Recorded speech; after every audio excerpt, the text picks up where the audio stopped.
ಎಲ್ಲರಿಗೂ ನಮಸ್ಕಾರ. ಕರ್ನಾಟಕ ಪರೀಕ್ಷಾ ಪ್ರಾಧಿಕಾರ ಸಾಮಾನ್ಯ ಪ್ರವೇಶ ಪರೀಕ್ಷೆಯನ್ನು ಯಶಸ್ವಿಯಾಗಿ ಮುಕ್ತಾಯ ಮಾಡಲಾಗಿದೆ. ರಿಸಲ್ಟಿಗೆ ಸಂಬಂಧಪಟ್ಟಂತೆ ನಾವು ಎಲ್ಲ ಕೆಲಸವನ್ನು ಮಾಡ್ತಾಯಿದ್ದೀವಿ. ತಮಗೆಲ್ಲ ಗೊತ್ತಿರುವಂತೆ ದ್ವಿತೀಯ PUCಯ ಎರಡನೇ ಪರೀಕ್ಷೆಯ ಫಲಿತಾಂಶದ ನಂತರ 50% PUC ಮಾರ್ಕ್ಸನ್ನು ತೆಗೆದುಕೊಂಡು ನಂತರ ನಾವು ವಿವಿಧ ಕೋರ್ಸುಗಳಿಗೆ ರ್ಯಾಂಕನ್ನು ಕೊಡುವಂಥದ್ದು. ನೀಟ್ ಪರೀಕ್ಷೆಯನ್ನು ಸಹ ತಾವು ಬರೆದಿದ್ದೀರಾ. ನೀಟ್ ಪರೀಕ್ಷೆಯ ನಂತರ ಅವ್ರದ್ದು ಫಲಿತಾಂಶ ಬಂದ ನಂತರ ನೀಟ್ ರ್ಯಾಂಕನ್ನು ಸಹ ನಾವು ಮೆಡಿಕಲ್ಲು, ಡೆಂಟಲ್ಲು, ಆಯುಷ್ಗೆ ಸೀಟ್ ಅಲಾಟ್ಮೆಂಟಿಗೆ ಪರಿಗಣಿಸ್ತೀವಿ. ಈ ಮಧ್ಯದಲ್ಲಿ ನಾವು ಕರ್ನಾಟಕ ಪರೀಕ್ಷಾ ಪ್ರಾಧಿಕಾರ ಕೆಲವೊಂದು ವಿದ್ಯಾರ್ಥಿಗಳ ದಾಖಲೆ ಪರಿಶೀಲನೆ ಮಾಡುವಂತಹ ಪ್ರಕ್ರಿಯೆಗಳನ್ನ ನಡೆಸಲಿಕ್ಕೆ ಯೋಜನೆಯನ್ನು ರೂಪಿಸ್ಕೊಂಡಿದ್ದೀವಿ. ಹಾಗಾಗಿ ಇದು ಎಲ್ಲ ವಿದ್ಯಾರ್ಥಿಗಳಿಗೆ ಅನ್ವಯಿಸಲ್ಲ. ಯಾವ ವಿದ್ಯಾರ್ಥಿಗಳಿಗೆ ಅನ್ವಯಿಸುತ್ತೆ ಅವರು ಮಾತ್ರ ಇದನ್ನು ಫಾಲೋ ಮಾಡಬೇಕು ಅಂತ ನನ್ನ ವಿನಂತಿ. ಉದಾಹರಣೆಗೆ ಸಾಕಷ್ಟು ವಿದ್ಯಾರ್ಥಿಗಳು ತಾವು ಸ್ಪೋರ್ಟ್ಸಲ್ಲಿ ಸಾಧನೆಯನ್ನು ಮಾಡಿರ್ತೀರ, NCCಯಲ್ಲಿ ತಾವು ಸರ್ಟಿಫಿಕೇಟನ್ನು ಪಡೆದಿರ್ತೀರ, ಸ್ಕೌಟ್ಸ್ ಆ್ಯಂಡ್ ಗೈಡ್ಸಲ್ಲಿ ಇರ್ತೀರ, ಮತ್ತು ತಮ್ಮ ಪೇರೆಂಟ್ಸು ಮಿಲಿಟ್ರಿ ಆಗಿರ್ತಾರೆ ಅಥವಾ ಸರ್ವೀಸಲ್ಲಿ ಇರ್ತಾರೆ. ಈ ಥರ ತಮಗೆ ಗೊತ್ತಿದೆ ವಿಶೇಷ ಕೆಟಗರಿ ಒಳಗಡೆ ತಾವು ಅರ್ಜಿಯಲ್ಲಿ ಕ್ಲೈಮ್ ಮಾಡಿರ್ತೀರ.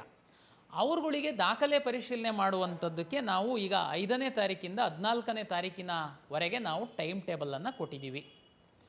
ಈ ಸಂದರ್ಭದಲ್ಲಿ ತಾವು ಮೂಲ ದಾಖಲೆಗಳನ್ನು ತೆಗೆದುಕೊಂಡು ಕರ್ನಾಟಕ ಪರೀಕ್ಷಾ ಪ್ರಾಧಿಕಾರಕ್ಕೆ ಬಂದು ತಾವು ಸಲ್ಲಿಸಿದರೆ, ಉದಾಹರಣೆಗೆ ಸ್ಪೋರ್ಟ್ಸಿಗೆ ಸಂಬಂಧಪಟ್ಟಂತೆ ಅಂದರೆ ಕ್ರೀಡಾ ಇಲಾಖೆ ಅಧಿಕಾರಿಗಳಿರ್ತಾರೆ, ನಿಮ್ಮ ದಾಖಲೆಗಳನ್ನ ಪರಿಶೀಲನೆ ಮಾಡ್ತಾರೆ. ಮಿಲ್ಟ್ರಿ, ಮಿಲಿಟ್ರಿ ಮತ್ತು ಸರ್ವಿಂಗಲ್ಲಿರುವಂತಹ ಮಿಲ್ಟ್ರಿ ಮಕ್ಕಳೇನಿದ್ದಾರೆ ತಮ್ಮ ದಾಖಲೆಗಳನ್ನ ತಗೊಂಡು ತಮ್ಮ ಒಂದು ಆರ್ಮಿ ಕಚೇರಿಗಳಿಗೆ ಕಳಿಸ್ತೀವಿ. ಅವರು ವೆರಿಫೈ ಮಾಡ್ತಾರೆ. ಕೊನೆಗೆ ನಾವು ಎಲಿಜಿಬಲ್, ಇನ್ಎಲಿಜಿಬಲ್ ಅಂತೇಳಿ ನಾವು ಪಟ್ಟಿಯನ್ನು ಪಬ್ಲಿಷ್ ಮಾಡ್ತೀವಿ. ಇದರ ಆಧಾರದ ಮೇಲೆ ನಾಳೆ ನಾವು ಆ ಕೆಟಗರಿಗೆ ರಿಸರ್ವ್ ಮಾಡಿರುವಂತಹ ಸೀಟ್ಗಳನ್ನು ಹಂಚಿಕೆ ಮಾಡುವಂಥದ್ದಕ್ಕೆ ಅನುಕೂಲ ಆಗುತ್ತೆ. ಇದು ಒಂದು. ಎರಡನೇದು ದಾಖಲೆ ಪರಿಶೀಲನೆ ಮಾಡುವಂಥದ್ದು ಯಾರು ಅಂತಂದರೆ, ನಾವೀಗಾಗಲೇ ನಿನ್ನೆ ಟೈಮ್ ಟೇಬಲನ್ನು ನಾವು ಪಬ್ಲಿಷ್ ಮಾಡಿದ್ದೀವಿ. ಯಾರು class A1, B1, B, C, D, E, F ಇಂಥ ಕೆಟಗರಿಗಳು ಬರ್ತಾರೆ. ಉದಾಹರಣೆಗೆ ತಮಗೆಲ್ಲ ಗೊತ್ತಿದೆ A1, B1 ಅಂತಂದರೆ OCI ವಿದ್ಯಾರ್ಥಿಗಳು ಯಾರಿದ್ದೀರಾ, ಆಲ್ರೆಡಿ ಅರ್ಜಿ ಹಾಕುವಾಗ ತಾವು ಆ ಕ್ಲಾಸನ್ನು ಕ್ಲೈಮ್ ಮಾಡಿದ್ದೀರಾ. ಆಮೇಲೆ ಯಾರು ಪೇರೆಂಟ್ಸು ಕನ್ನಡಿಗರಾಗಿರ್ತಾರೆ, ಬಟ್ ಆದರೆ ಮಕ್ಕಳು ಬೇರೆ ಕಡೆ ಹೋಗಿ ನೌಕರಿ ಮಾಡ್ತಿರ್ತಾರೆ, ಅವರು ತಂದೆ ತಾಯಿದು ನಾವು ದಾಖಲೆ ಪರಿಶೀಲನೆ ಮಾಡಬೇಕಾಗುತ್ತೆ. ಇಂಥವರು ನಮ್ಮ ಒಂದು 6-7 ಸಾವಿರ ವಿದ್ಯಾರ್ಥಿಗಳು ಇದ್ದಾರೆ. A1, B1, B, C, D, E ಈ ಥರದ್ದು ಕೆಟಗರಿಗಳು. ಅದು ನೀವು ನಮ್ಮ ಬ್ರೋಷರ್ನ ತಾವು ನೋಡ್ತು ಅಂತಂದರೆ ಅದರಲ್ಲಿ ನಿಮಗೆ ಸ್ಪಷ್ಟವಾಗಿ ಗೊತ್ತಾಗುತ್ತೆ. ಅವ್ರುಗಳು ದಾಖಲೆ ಪರಿಶೀಲನೆಗೆ ಬರಬೇಕು. ಇದು ಯಾಕಪ್ಪ ಅಂತಂದರೆ ತಮಗೆಲ್ಲ ಗೊತ್ತಿರ್ಬೋದು, ಕರ್ನಾಟಕದಲ್ಲಿ 7 ವರ್ಷ ಓದಿದ್ದು SSLC ಅಥವಾ PUCಯ ಒಂದು ಬೋರ್ಡ್ ಎಕ್ಸಾಮನ್ನು ತಾವು ಕರ್ನಾಟಕದಲ್ಲಿ ಅಪಿಯರ್ ಆಗಿತ್ತು ಅಂತಂದರೆ ತಮ್ಮನ್ನು ನಾವು ಕನ್ನಡಿಗರಂತ ಟ್ರೀಟ್ ಮಾಡ್ತೀವಿ. ಕರ್ನಾಟಕದ ವಿದ್ಯಾರ್ಥಿಗಳ ಜೊತೆ ಏನು ಕನ್ನಡಿಗರಿಗೆ ರಿಸರ್ವ್ ಆಗಿರುವಂತಹ ಸೀಟ್ಗಳನ್ನ ನಿಮಗೆ ಅಲಾಟ್ ಮಾಡ್ತೀವಿ. ತಂದೆ ತಾಯಿ ಇಲ್ಲಿರ್ತಾರೆ, ಉದ್ಯೋಗಕ್ಕೋಸ್ಕರ ಬೇರೆ ಯಾವುದೇ ರಾಜ್ಯಕ್ಕೆ ಹೋಗಿರ್ತಾರೆ, ಮಕ್ಕಳು ಅಲ್ಲಿ ಕಲ್ತಿರ್ತಾರೆ, ಆದರೆ ಅವ್ರು ನಮ್ಮ ಕನ್ನಡಿಗರಾಗಿರ್ತಾರೆ. ಅವ್ರುಗಳಿಗೆ ನಾವು ಪರಿಶೀಲನೆಗೆ ಕರೆಯುವಂಥದ್ದು. ಯಾರು ಈ ದಾಖಲೆ ಪರಿಶೀಲನೆ ಅಗತ್ಯ ಇಲ್ಲ, ನನಗಿವತ್ತು ಯಾರೋ ಕೇಳ್ತಾಯಿದ್ರು, ಸರ್ ನೋಟಿಫಿಕೇಷನ್ ಹಾಕಿದರೆ ನಾವು ಸಹ 11ನೇ ತಾರೀಕಿಂದ 22ನೇ ತಾರೀಕಿನ ತನಕ ಅಪಾಯಿಂಟ್ಮೆಂಟ್ ತಗೊಂಡು ದಾಖಲೆ ಪರಿಶೀಲನೆಗೆ ಬರಬೇಕು ಅಂತ. ನಾನು ಅವರಿಗೆ ಕೇಳಿದೆ, ನಿಮ್ಮದು ಯಾವ ಕ್ಲಾಸಲ್ಲಿ, ನಿಮ್ಮ ಅರ್ಜಿಯಲ್ಲಿ ಯಾವ ಕ್ಲಾಸ್ ಇದೆ? ಸರ್ A ಕ್ಲಾಸ್ ಇದೆ. ನಾನು ಇಲ್ಲೇ ಓದಿದ್ದೆ ಸರ್, ಕರ್ನಾಟಕದಲ್ಲೇ ಓದಿದ್ದೀನಿ, ಕರ್ನಾಟಕದಲ್ಲೇ ಎಕ್ಸಾಮ್ ಬರೆದಿದ್ದೀನಿ. ವಿದ್ಯಾರ್ಥಿಗಳು, ಪೋಷಕರು ತಾವು ಗೊಂದಲಕ್ಕೊಳಗಾಗಬೇಡಿ. ಕ್ಲಾಸ್ Aದವರಿಗೆ ನಾವು KAಗೆ ಬಂದು ದಾಖಲೆ ಪರಿಶೀಲನೆ ಮಾಡ್ಕೊಳ್ಳಿ ಅಂತ ಹೇಳಿಲ್ಲ. ಅವ್ರಿಗೆ ಏನಪ್ಪ ಮಾಡಬೇಕಾಗಿತ್ತು? ತಮಗೆಲ್ಲ ಗೊತ್ತಿರುವಂತೆ ತಾವು ಅರ್ಜಿ ಹಾಕುವಂತಹ ಸಂದರ್ಭದಲ್ಲಿ ಸ್ಯಾಟ್ಸ್ ನಂಬರ್ನ ಎಂಟ್ರಿ ಮಾಡೋದು ಕೇಳಿದ್ವಿ. ತಾವು ಎಂಟ್ರಿ ಮಾಡಿರುವಂತಹ ಸ್ಯಾಟ್ಸ್ ನಂಬರ್ ಆಧಾರದ ಮೇಲೆ ನಿಮ್ಮ ಅರ್ಜಿಗಳು ಪರಿಶೀಲನೆ ಆಗಿದೆ. ಕೆಲವ್ರದ್ದು ಸ್ಯಾಟ್ಸ್ ನಂಬರಿಂದ ನಮಗೆ ಪರಿಶೀಲನೆ ಆಗಲಿಲ್ಲ ಕಾರಣಾಂತರದಿಂದ. ಅದು ಡಾಟಾ ಮಿಸ್ಟೇಕ್ ಆಗಿರ್ಬೋದು, ಡಾಟಾ ಫೆಚ್ ಆಗಿಲ್ಲದೆ ಇರ್ಬೋದು, ಈ ಕಾರಣಕ್ಕೋಸ್ಕರ ಒಂದು. ಎರಡನೇದು, ಕನ್ನಡ ಮೀಡಿಯಮ್ಮು ಮತ್ತು ರೂರಲ್ ಮೀಸಲಾತಿಯನ್ನು ತಾವು ಕ್ಲೈಮ್ ಮಾಡಿದ್ದೀರಾ, ಆದರೆ ಅದು ಆನ್ಲೈನ್ ಸರ್ವಿಸಸ್ ಇಲ್ಲ. ಅಂಥ ವಿದ್ಯಾರ್ಥಿಗಳಿಗೆ ನಾವು ಸ್ಟಡಿ ಬಗ್ಗೆ ವೆರಿಫಿಕೇಷನ್ ಮಾಡ್ಕೊಳ್ಳೋದಕ್ಕೆ ನಿಮ್ಮ ಕಾಲೇಜಿನ ಪ್ರಾಂಶುಪಾಲರ ಬಳಿ ಮೂಲ ದಾಖಲೆಗಳನ್ನ ತಗೊಂಡೋಗಿ ಕೊಡಿ ಅಂತ ಹೇಳಿದ್ವಿ. ಉದಾಹರಣೆಗೆ ಸ್ಯಾಟ್ಸಿಂದ ವೆರಿಫಿಕೇಷನ್ ಆಗಿದೆ, ಕ್ಲಾಸ್ A ಇದ್ದೀರಾ, ತಾವು ಯಾವುದೇ ರೂರಲ್ಲು ಕನ್ನಡ ಮೀಡಿಯಮ್ ಯಾವುದು ಕ್ಲೈಮ್ ಮಾಡಿಲ್ಲ, ನಿಮಗೆ ಯಾವ ವೆರಿಫಿಕೇಷನ್ನೂ ಅಗತ್ಯ ಇಲ್ಲ. ಸರ್ ಅದು ನಮಗೆ ಹೆಂಗೆ ಗೊತ್ತಾಗುತ್ತೆ? ನೋಡಿ, ತಾವು ಅರ್ಜಿ ಹಾಕಿದಂತಹ ಸಂದರ್ಭದಲ್ಲಿ ಕ್ಯಾಂಡಿಡೇಟ್ ಕ್ಲೈಮ್ ಡೀಟೇಲ್ಸ್ ಅಂತ ಏನು ಇದೆ ಅದರಲ್ಲಿ ವೆರಿಫೈಡ್ ಬೈ ಕಾಲೇಜ್ ಅಂತ ಬಂದುಬಿಡುತ್ತೆ. ನಿಮಗೆ ಅರ್ಜಿ ಸಹ ಡೌನ್ಲೋಡ್ ಆಗಿರುತ್ತೆ. ನಿಮ್ಮದು ಅಂದರೆ ವೆರಿಫಿಕೇಷನ್ ಕಂಪ್ಲೀಟ್ ಆಗಿದೆ, ನಾಳೆ ನಾವು ಕೌನ್ಸಿಲಿಂಗ್ ಶುರು ಮಾಡಿದಾಗ ನೀವು ಲಾಗಿನ್ ಆಗಿ ಕೌನ್ಸಿಲಿಂಗಿಗೆ ಭಾಗವಹಿಸ್ಬೋದು ಅಂತ. ಇಲ್ಲಿವರೆಗೆ ಕ್ಲಾಸ್ ಎ ಹಾಕಿರುವಂತಹ ಸ್ಯಾಟ್ಸ್ ಮುಖಾಂತರ ಆನ್ಲೈನಲ್ಲಿ ಪರಿಶೀಲನೆ ಆಗಿಲ್ಲದೆ ಇರುವಂತಹ 2000 ವಿದ್ಯಾರ್ಥಿಗಳಿದ್ದಾರೆ. ಅವರು ಅವರ ಕಾಲೇಜಲ್ಲಿ ಹೋಗಿ ವೆರಿಫಿಕೇಷನ್ ಮಾಡಿಸ್ಕೊಂಡಿಲ್ಲ. ಅವರಿಗೆ ಅಪ್ಲಿಕೇಶನ್ನೇ ಡೌನ್ಲೋಡ್ ಆಗಿಲ್ಲ. ಅವರಿಗೆ ಜಸ್ಟ್ ಕ್ಯಾಂಡಿಡೇಟ್ ಕ್ಲೈಮ್ ಡೀಟೇಲ್ಸ್ ಅಂತ ಬಂದಿದೆ. ಅದರಲ್ಲಿ ತಾವು ಲಾಸ್ಟಲ್ಲಿ ನೋಡಿದರೆ ಕ್ಲೈಮ್ಡ್ ಆ್ಯಂಡ್ ನಾಟ್ ವೆರಿಫೈಡ್ ಅಂತ ಬಂದಿದೆ. ನೀವುಗಳು ಕಾಲೇಜಿಗೂ ಹೋಗಿಲ್ಲ. ಈಗ ಕಾಲೇಜ್ ಪೋರ್ಟಲ್ಲು ನಾವು ಕ್ಲೋಸ್ ಮಾಡಿದ್ದೀವಿ. ನೀವು ಕೌನ್ಸಿಲಿಂಗಲ್ಲಿ ಭಾಗವಹಿಸಬೇಕು ಅಂತಂದರೆ ನೀವು ಮೂಲ ದಾಖಲೆಗಳನ್ನ KEಗೆ ಬಂದು ವೆರಿಫಿಕೇಷನ್ ಮಾಡಿಸ್ಕೊಳ್ಬೇಕು. ಯಾಕೆಂದರೆ ನಾವು ನಿಮ್ಮ ಕಾಲೇಜಲ್ಲೇ ವೆರಿಫೈ ಮಾಡೋದಕ್ಕೆ ಲಾಗಿನ್ ಎಲ್ಲ ಓಪನ್ ಇಟ್ಟಿದ್ವಿ ನಾವು. ಆದರೆ ಸುಮಾರು 3,18,000, ಅದರಲ್ಲಿ ಸುಮಾರು 2.5 ಲಕ್ಷದಷ್ಟು ಮಕ್ಕಳು ವೆರಿಫಿಕೇಷನ್ ಮಾಡ್ಕೊಂಡಿದ್ದಾರೆ. ಇನ್ನೊಂದು 50,000 ಮಕ್ಕಳು ವೆರಿಫಿಕೇಷನ್ ಅಗತ್ಯ ಇರಲಿಲ್ಲ. 100% ಸ್ಯಾಟ್ಸಿಂದ ನಮಗೆ ಫೆಚ್ಚಾಗಿ ಬಂದಿತ್ತು.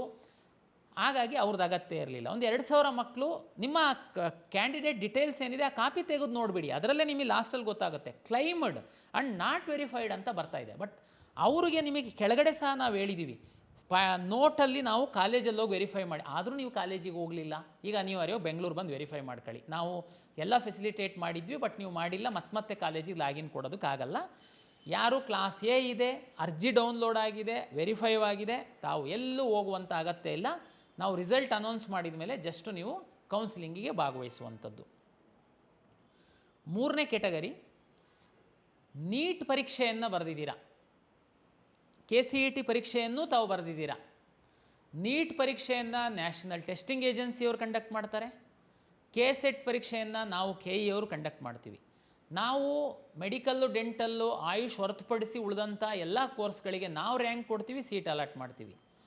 ನ್ಯಾಷನಲ್ ಟೆಸ್ಟಿಂಗ್ ಏಜೆನ್ಸಿಯವರು ನೀಟ್ ಪರೀಕ್ಷೆ ಬರೆದಿರುವಂಥ ವಿದ್ಯಾರ್ಥಿಗಳ ಡೇಟಾವನ್ನು ನಮಗೆ ಕೊಡ್ತಾರೆ. ನಾವು ಆ ಡೇಟಾದ ರ್ಯಾಂಕಿನ ಆಧಾರದ ಮೇಲೆ ಮೆಡಿಕಲ್, ಡೆಂಟಲ್, ಆಯುಷ್ ಸೀಟನ್ನು ಅಲಾಟ್ ಮಾಡ್ತೀವಿ. ಅಂದರೆ ಈ 2 ಸಪ್ರೇಟ್ ಏಜೆನ್ಸಿ ಇದೆ.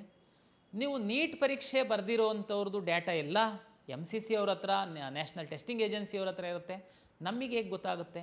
ಅವರು ನಾಳೆ ಡೇಟಾ ಕೊಡ್ತಾರೆ. ಡೇಟಾ ಕೊಟ್ಟಾದಮೇಲೆ ನಿಮ್ಮ ನೀಟ್ ಅಪ್ಲಿಕೇಶನ್ ನಂಬರು, ನಿಮ್ಮ ನೀಟ್ ರೋಲ್ ನಂಬರು ನಮಗೆ ಬೇಕಾಗುತ್ತೆ.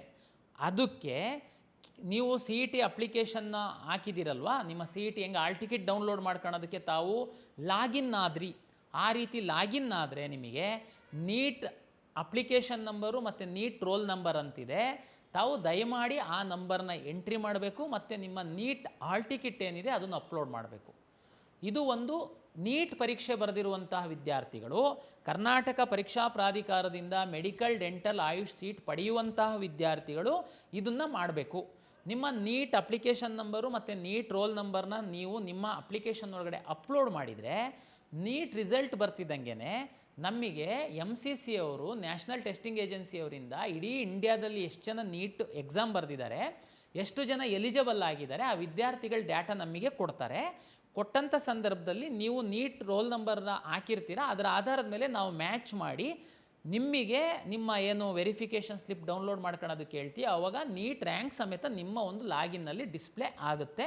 ಆವಾಗ ನೀವು ಮೆಡಿಕಲ್, ಡೆಂಟಲ್, ಆಯುಷ್ ಆಪ್ಷನ್ ಸಹ KCET ಏನು ಎಕ್ಸಾಮ್ ರ್ಯಾಂಕ್ಗಳ ಜೊತೆ ಅದು ಸಹ ಡಿಸ್ಪ್ಲೇ ಆಗುತ್ತೆ. ಆ ಕಾಲೇಜ್ ಸಹ ಆಪ್ಷನ್ ಎಂಟ್ರಿ ಮಾಡ್ಬೋದು.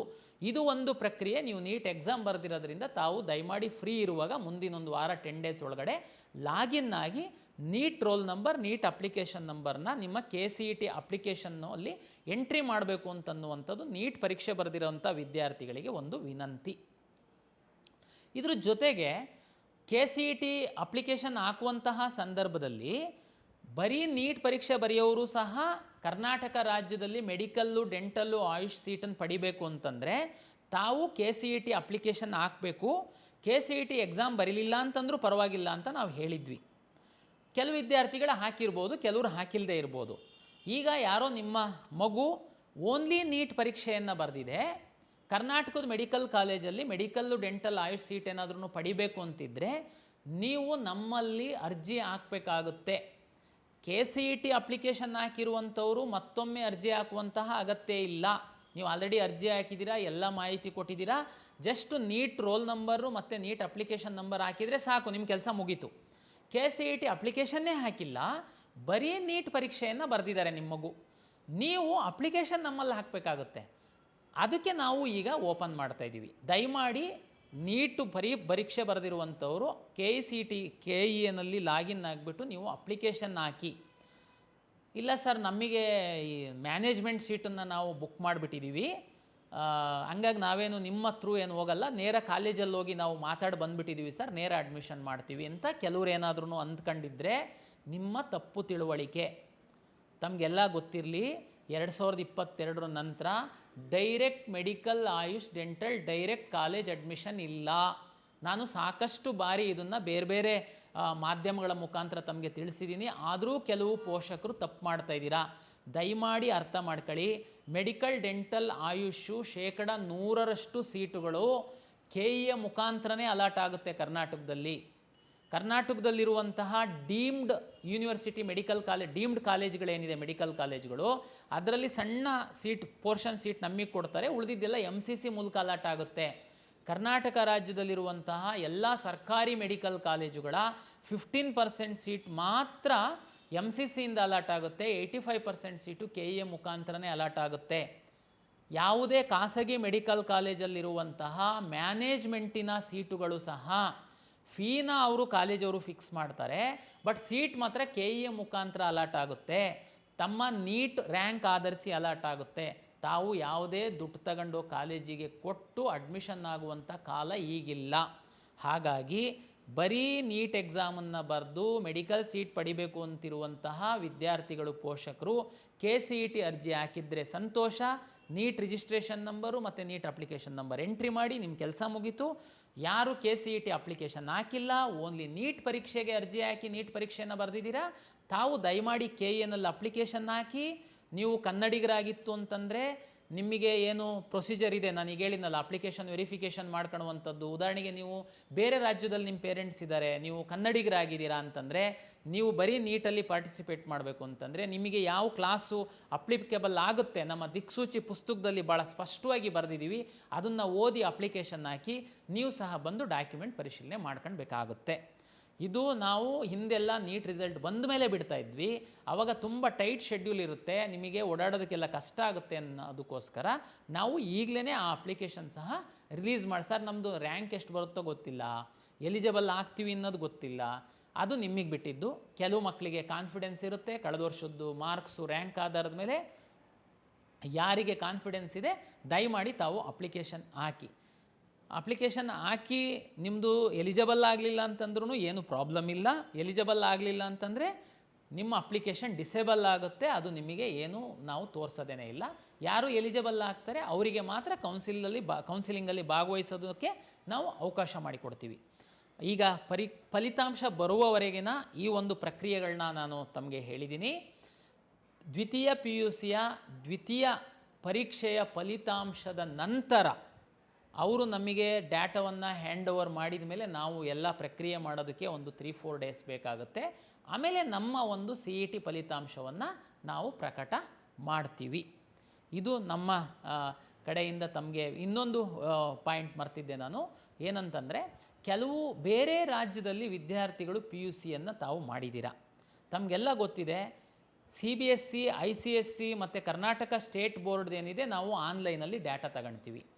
ಬೇರೆ ರಾಜ್ಯದ ವಿದ್ಯಾರ್ಥಿಗಳು ಏನು PUC ಬೋರ್ಡಲ್ಲಿ ನೀವು ಮಾಡಿರ್ತೀರಾ, ನಿಮ್ಮ ಡಾಟಾನ ನೀವು ಇಲ್ಲಿವರೆಗೆ ಏನಾಗ್ತಿತ್ತು, ನಿಮಗೆ ಎಂಟ್ರಿ ಮಾಡೋದಕ್ಕೆ ನಾವು ಹೇಳ್ತಾ ಇದ್ವಿ. ಆ ಎಂಟ್ರಿ ಮಾಡುವಂಥ ಕ್ರಮ ಸರಿ ಇಲ್ಲ ಅಂತ ಕಳೆದ ವರ್ಷದಿಂದ ನಾವು ಡಿಜಿಲಾಕರಿಂದ ನಾವು ತಗೊಳ್ತಾ ಇದ್ದೀವಿ. ಅಂದರೆ ಯಾರು ಬೇರೆ ರಾಜ್ಯದಲ್ಲಿರುವಂತಹ, ವಿಶೇಷವಾಗಿ ಗಡಿ ರಾಜ್ಯಗಳಲ್ಲಿ, ಈ ಕರ್ನಾಟಕದ ಗಡಿ ರಾಜ್ಯಗಳಲ್ಲಿರುವಂತಹ ವಿದ್ಯಾರ್ಥಿಗಳು ಹೆಚ್ಚಿನ ಅವರು ನಮ್ಮಲ್ಲಿ ಕೌನ್ಸಿಲಿಂಗಲ್ಲಿ ಭಾಗವಹಿಸ್ತೀರಾ. ನೀವು ಅಂದರೆ ಕನ್ನಡಿಗರಾಗಿರ್ತೀರಾ, ಬಾರ್ಡ್ರಲ್ಲಿ ಇರ್ತೀರಾ, ಬೇರೆ ಕಾರಣಕ್ಕೆ ಬೇರೆ ಆ ರಾಜ್ಯದಲ್ಲಿ ಇರ್ತೀರಾ, ತಾವುಗಳು ದಯಮಾಡಿ ನಾವು ನಮ್ಮ ಬ್ರೋಷರಲ್ಲಿ ಪಬ್ಲಿಷ್ ಮಾಡಿದ್ದೀವಿ. ತಾವು ಡಿಜಿಲಾಕರಲ್ಲಿ ನಿಮ್ಮ ರಾಜ್ಯದ ಬೋರ್ಡ್ ಅವರು ಡಿಜಿಲಾಕರಲ್ಲಿ ಅಪ್ಲೋಡ್ ಮಾಡಿರ್ತಾರೆ ನ್ಯಾಡ್ ಪೋರ್ಟಲಲ್ಲಿ. ನೀವು ಆ ಡಿಜಿಲಾಕರಲ್ಲಿ ಹೋಗ್ಬಿಟ್ಟು ನೀವು ಕನ್ಸೆಂಟ್ ಕೊಡಬೇಕಾಗುತ್ತೆ. ಕೊಟ್ಟರೆ ನಿಮ್ಮ ಮಾರ್ಕ್ಸು ಆಟೋಮೆಟಿಕ್ಕಾಗಿ ನಮಗೆ ಇಲ್ಲಿಗೆ ಡಿಸ್ಪ್ಲೇ ಆಗುತ್ತೆ. ಆ ಒಂದು ಮಾರ್ಕ್ಸ್ ಆಧಾರದ ಮೇಲೆ ನಿಮ್ಮ ಸಿ ಇ ಟಿ ಫಲಿತಾಂಶ, ನಿಮ್ಮ ಸಿ ಇ ಟಿ ಮಾರ್ಕ್ಸನ್ನು ಎರಡನ್ನೂ ತಗೊಂಡು ನಾವು ರ್ಯಾಂಕ್ ಕೊಡ್ತೀವಿ. ಇದು ಎಲ್ಲರಿಗೆ ಏನು ಅನ್ವಯಿಸಲ್ಲ. ಯಾರು ಬೇರೆ ರಾಜ್ಯದ ಸ್ಟೇಟ್ ಬೋರ್ಡಲ್ಲಿದ್ದೀರಾ ತಾವು ಇದೊಂದು ಪ್ರಕ್ರಿಯೆ ಮಾಡಬೇಕಾಗತ್ತೆ, ಮಾಡಿ ಅಂತೇಳಿ ಹೇಳ್ತಾ, ನೀವು ಮುಂದಿನ ಪ್ರತಿ ಹಂತದಲ್ಲಿ ನಾವು ಕರ್ನಾಟಕ ಪರೀಕ್ಷಾ ಪ್ರಾಧಿಕಾರದ ಯೂಟ್ಯೂಬ್ ಚಾನಲ್ ಏನು ಇದೆ, ಇದ್ರ ಮುಖಾಂತರ ನಾವು ತಮಗೆ ಎಜುಕೇಟ್ ಮಾಡ್ತಾ ಇರ್ತೀವಿ. ಮತ್ತು ಟೈಮ್ ಟು ಟೈಮ್ KEA ವೆಬ್ಸೈಟಲ್ಲಿ ನಾವು ನೋಟಿಫಿಕೇಷನ್ಸ್ ಹಾಕ್ತಾ ಇರ್ತೀವಿ. ಮತ್ತು ನಮ್ಮ ಎಕ್ಸ್ ಖಾತೆನಲ್ಲಿ ಸಹ ಇದನ್ನು ಅಪ್ಲೋಡ್ ಮಾಡ್ತೀವಿ. ಜೊತೆಗೆ ಯಾರೆಲ್ಲ ನಮ್ಮ ವಿದ್ಯಾರ್ಥಿಗಳು ನೀವು ನೋಂದಣಿ ಮಾಡಿದ್ದೀರಾ, ನಿಮ್ಮ ಮೊಬೈಲ್ ನಂಬರಲ್ಲಿ ವಾಟ್ಸಪ್ ಇರುತ್ತೆ, ನಿಮಗೆ ವಾಟ್ಸಪ್ SMS ನೋಟಿಫಿಕೇಷನ್ಗಳನ್ನು ಸಹ ನಾವು ಕಳಿಸ್ತೀವಿ. ಹಾಗಾಗಿ ತಾವು ಈ ಒಂದು ಕೌನ್ಸಿಲಿಂಗಲ್ಲಿ ಭಾಗವಹಿಸುವಂಥ ವಿದ್ಯಾರ್ಥಿಗಳು ಕೌನ್ಸಿಲಿಂಗ್ ಮುಗಿಯುವವರೆಗೆ ಈ ಒಂದು ಮಾಧ್ಯಮಗಳನ್ನು ತಾವು ಫಾಲೋ ಮಾಡ್ತು ಅಂತಂದರೆ ನಿಮಗೆ ಸರಿಯಾದ ಮಾಹಿತಿ ಸಿಗುತ್ತೆ, ಕೌನ್ಸಿಲಿಂಗ್ ಸುಸೂತ್ರವಾಗಿ ಆಗುತ್ತೆ ಅಂತ ನನ್ನ ಒಂದು ಅಭಿಪ್ರಾಯ. ಮತ್ತೊಮ್ಮೆ ಎಲ್ಲ ವಿದ್ಯಾರ್ಥಿಗಳು ಹಾಗೂ ಪೋಷಕರಿಗೆ ಪ್ರಾಧಿಕಾರದ ವತಿಯಿಂದ ನಮಸ್ಕಾರ.